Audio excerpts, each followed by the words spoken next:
Bismillahirrahmanirrahim. Assalamualaikum warahmatullahi taala wabarakatuh.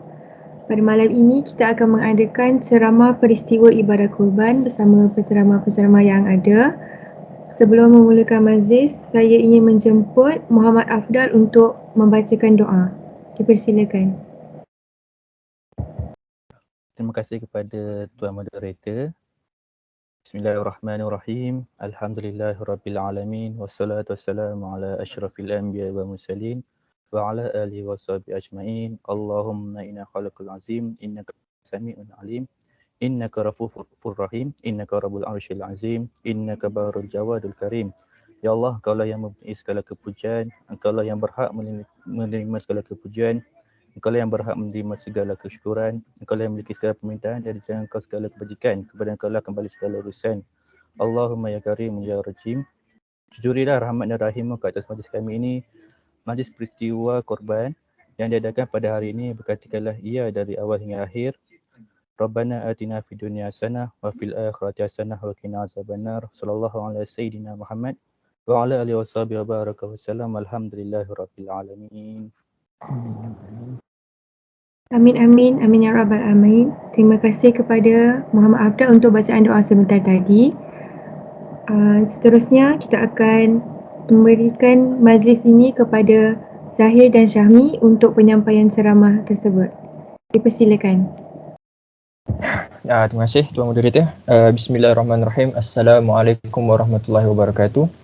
Jadi ceramah kita pada malam ini bertajuk peristiwa ibadah korban. Dan untuk tajuk yang pertama adalah pengenalan ibadah korban. Apa itu ibadah korban? Ianya adalah sebentuk ibadah yang dilaksanakan pada hari raya Aidil Adha dan hari-hari tasyrik. Disunahkan untuk dilakukan oleh umat Islam. Ianya berasal daripada perkataan bahasa Arab kurban yang bermaksud dekat. Kurban di dalam Islam juga disebut sebagai al-udiyah yang bermaksud haiwan sembelihan, dan hukum ibadah korban adalah sunnah muakkadah, sunnah yang sangat disyariatkan. Seterusnya adalah dalil-dalil yang mensyariatkan ibadah korban. Terdapat beberapa, yang ini adalah antara dalilnya, iaitu surah Al-Kawthar ayat kedua, maka dirikanlah solat kerana Tuhanmu dan berkorbanlah. Seterusnya adalah surah Al-Hajj ayat ke-36, dan telah kami jadikan untuk kamu unta-unta itu sebagai syiar Allah. Kamu banyak memperoleh kebaikan daripadanya, maka sebutlah nama Allah ketika kamu menyembelihnya. Kemudian kepentingan ibadah korban. Berkata dari Aisyah radhiyallahu anha, Nabi Muhammad sallallahu alaihi wasallam bersabda, tidak ada amalan yang dilakukan oleh anak Adam pada hari Al-Nahra, iaitu hari raya Aidil Adha, yang lebih dicintai oleh Allah selain pada menumpahkan darah binatang korban. Kerana sesungguhnya ia akan datang pada hari kiamat dengan tanduknya, bulu-bulunya dan kukunya. Dan sesungguhnya darah tersebut akan sampai kepada ridha Allah Subhanahu Wa Taala sebelum ia jatuh ke bumi. Maka bersihkanlah jiwa kamu dengan berkorban. Hadis riwayat Al-Tirmizi. Seterusnya kita masuk kepada tajuk kronologi peristiwa ibadah korban. Sebelum itu kita harus tahu peribadi Nabi Ibrahim. Dia merupakan seorang yang kuat berkorban sebelum berlakunya peristiwa ini. Ada setengah riwayat yang menyatakan dia telah melakukan hampir 1000 unta yang dikorbankan olehnya.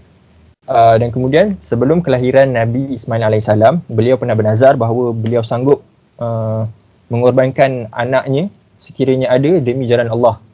Dan apabila dia berusia 86 tahun, dia telah dikurniakan cahaya mata, iaitu Nabi Ismail AS. Dan apabila Nabi Ismail berusia 7 tahun, beliau telah didatangi mimpi sebanyak 3 kali pada 8 hingga 10 Zulhijjah. Di dalam mimpi itu meminta beliau untuk menunaikan nazarnya yang telah dia janjikan dahulu. Pada 8 Zulhijjah, beliau mimpi kali yang pertama. Pada waktu itu beliau berasa was-was akan mimpinya, maka hari itu dikenali sebagai hari Tarwiyah, iaitu yang bermaksud fikir. Kemudian pada 9 Zulhijjah, beliau bermimpi lagi sekali, dan kemudian beliau berasa pasti akan perintah Allah itu, maka hari itu dikenali sebagai hari Arafah. Dan pada 10 Zulhijjah, hari di mana berlakunya peristiwa korban itu, dikenali sebagai hari An-Nahra. Dan apabila perkara ini berlaku, syaitan telah mengetahui akan perintah ini dan dia cuba untuk menipu ataupun menghasut Nabi Ibrahim dan Nabi Ismail untuk ingkar perintah Allah. Akan tetapi hasutan itu tidak berjaya, maka berlakulah peristiwa merejam iblis di mana Nabi Ismail mengutip beberapa batu kecil dan merejam iblis sehingga buta.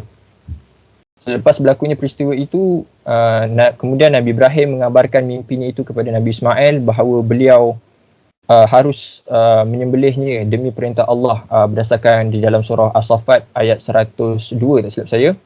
Kemudian berlakulah peristiwa korban itu. Jika kita baca pada ayat surah As-Saffat ayat 104 hingga 107, Allah berfirman bahawa Nabi Ibrahim telah melakukan ataupun membenarkan apa yang telah dimimpikannya itu. Habis sudah kita punya kronologi. Kita tengok ini gambar di mana berlakunya peristiwa merejam iblis dan juga merupakan tempat kita melontar jamrah pada ketika ini.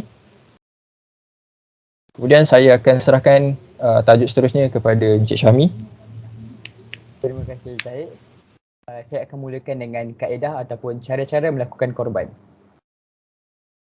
Kaedah atau cara-cara melakukan korban. Korban dilakukan selepas naik matahari pada hari raya korban, iaitu 10 Zulhijjah. Kira-kira cukup untuk solat 2 rakaat sunat Aidil Adha dan khutbah sehingga terbenam matahari pada 13 Zulhijjah.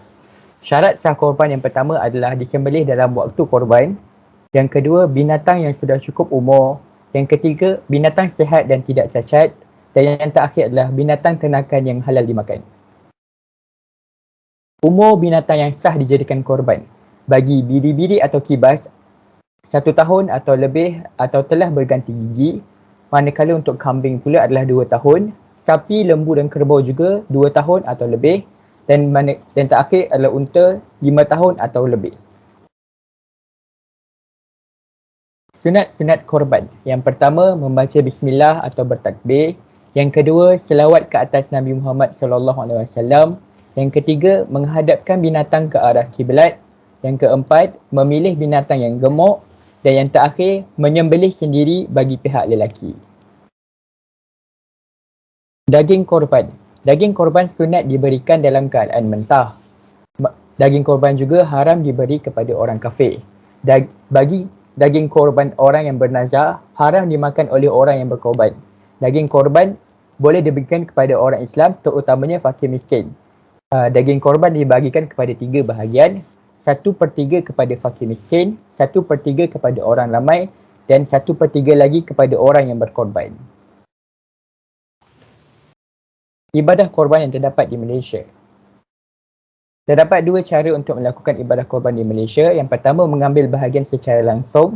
Bagi orang yang mengambil korban sebahagian secara langsung, mereka harus hadir pada hari penyembelihan korban. Mereka juga disyaratkan untuk berniat ketika menyembelih binatang korban jika penyembelihan dilakukan secara sendiri. Cara yang kedua pula, mengupah orang bagi melakukan korban bagi pihak kita. Di Malaysia terdapat khidmat seperti Easy Korban dan lain-lain untuk melakukan korban bagi kita. Kita juga boleh melaksanakan ibadah korban di luar negara. Negara-negara yang terlibat seperti Kenya, Uganda, Palestin, India, Indonesia dan lain-lain negara. Bagi harga sebahagian lembu untuk korban di luar negara ialah RM320 dan untuk seekor lembu pula RM2240. Kesan dan manfaat daripada ibadah korban yang kita lakukan. Yang pertama, meningkatkan ketakwaan kepada Allah SWT.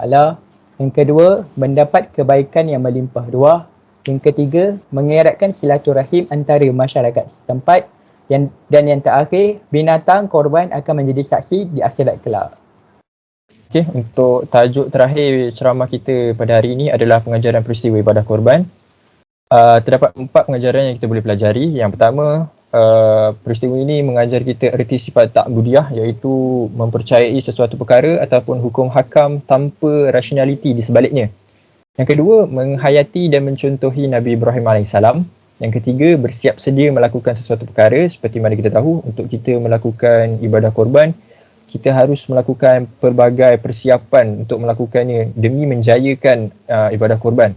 Yang terakhir adalah tanggungjawab seorang anak menyempurnakan ibadah ibu bapanya, iaitu apabila Nabi Ismail akur dengan perintah Allah demi menyempurnakan ibadah bapanya, iaitu Nabi Ibrahim AS. Sekian. Baiklah, dengan ini sesi ceramah kita sudah pun tamat. Kita akan buka sesi Q&A. Kepada yang ingin bertanya, anda boleh buka mic atau tulis di chat box. Assalamualaikum warahmatullahi wabarakatuh. Waalaikumsalam warahmatullahi wabarakatuh. Saya ingin tunjukkan soalan ini kepada saudara Syahmi. Soalan saya berbunyi, bolehkah penyembelihan haiwan korban diniatkan sekali dengan akikah? Nak saya ulang sekali lagi ke Ustaz? Tak, saya jelas. Jelas Okey. insyaAllah.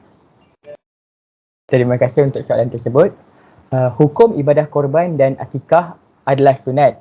Korban dilakukan pada 10 hingga 13 Zulhijjah, manakala akikah dilakukan setelah anak cukup umur 7 hari dan ke atas ataupun lebihlah daripada 7 hari. Berbalik pada soalan, hukum menggabungkan niat korban dan akikah pada satu masa adalah sah. Tetapi anda mesti ingat, anak kelahiran tersebut mestilah cukup umur 7 hari atau lebih pada tarikh penyembelihan korban. Baiklah, ada lagi yang ingin bertanya? Assalamualaikum. Saya Wan Syukri bin Wan Ismail. Saya ingin menunjukkan soalan kepada Encik Syahmi. Okey, soalannya berbunyi, apakah jenis korban yang dilarang oleh Islam? Terima kasih. Terima kasih Syukri untuk soalan tersebut. Korban tujuannya adalah untuk mendekatkan diri kepada Allah SWT. Oleh itu, mana-mana korban yang kita lakukan atas niat kepada Allah kepada Allah adalah sah, dan korban yang dilakukan niat selain daripada Allah seperti korban dilakukan untuk puja sesuatu ataupun korban yang dilakukan atas tujuan ilmu hitam, maka korban itu hukumnya dalam Islam adalah haram dan ianya boleh memudaratkan kita sebagai umat Islam. Okay. Kita ada soalan terakhir daripada Nurhuri. Soalannya ialah, adakah ibadah korban dilakukan pada zaman Nabi-Nabi yang terdahulu dan bagaimana ia dilaksanakan? Saya akan menjawab soalan ini. Jadi soalan dia bertanya, adakah ibadah korban dilakukan oleh zaman Nabi-Nabi yang terdahulu dan bagaimana dilakukan? Mengikut riwayat, terdapat beberapa ibadah korban yang telah dilakukan pada zaman Nabi-Nabi yang terdahulu, dan selepas peristiwa ibadah korban pun terdapat juga orang kata peristiwa ibadah. Bukanlah peristiwa ibadah apa, dia cuma cara Nabi-Nabi yang selepas peristiwa itu beribadah korban. Sebagai contoh, di zaman Nabi Adam AS terjadi apabila Allah memerintahkan Qabil dan Habil untuk mempersembahkan satu bentuk korban kepadanya untuk menentukan siapa yang akan berkahwin dengan adik siapa. Kalau kita nak tahu, ada dalam surah Al-Maidah ayat ke-27.